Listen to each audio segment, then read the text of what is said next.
বিশ্বে আজকের বিশ্বে বিজ্ঞান ও প্রযুক্তির একটি অন্যতম প্রধান স্তম্ভ হলো আর্টিফিশিয়াল ইন্টেলিজেন্স, যা মানুষের জীবনযাত্রার প্রতিটি ক্ষেত্রে একটি গুরুত্বপূর্ণ প্রভাব ফেলছে।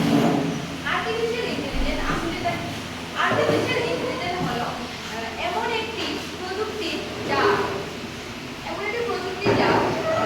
এরকম ভাবে প্রোগ্রাম করা হয় যেগুলি মানুষের মতো আচরণ করে, মানুষের মতো কাজ করতে পারে এবং মানুষের মতো সিদ্ধান্ত নিতে পারে। যখন কোনো মেশিন মানুষের মতো সিদ্ধান্ত নিতে পারে তখন সেগুলিকে আমরা বলি আর্টিফিশিয়াল ইন্টেলিজেন্স, সংক্ষেপে বলে এআই।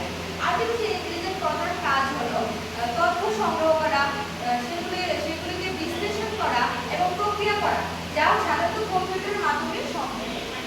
আর্টিফিশিয়াল ইন্টেলিজেন্সকে সাধারণত তিনটি ভাগে ভাগ করা যায়। প্রথম হচ্ছে ন্যারো এআই, তারপর হচ্ছে জেনারেল এআই।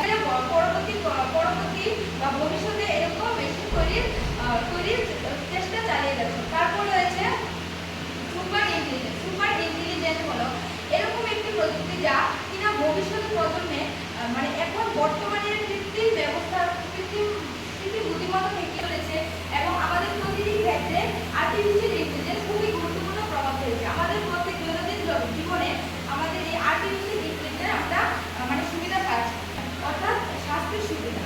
আমাদের যেমন বিভিন্ন চিকিৎসা ক্ষেত্রে চিকিৎসা প্রস্তাবনা, সেটা রোগ নির্ণয় করতে, তারপর যে অপারেশন হয় তার সহায়তার জন্য এই এআই এর গুরুত্ব অপরিসীম।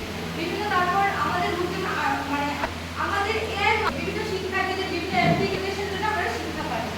আর পরিবহন, এখন দেখা যায় যে সেলফ ড্রাইভিং কার যেটা কিনা এআই এর মাধ্যমে তৈরি, এটা কিনা এআই এর মাধ্যমে তৈরি বা এআই এর মাধ্যমে সেটা কাজ করবে।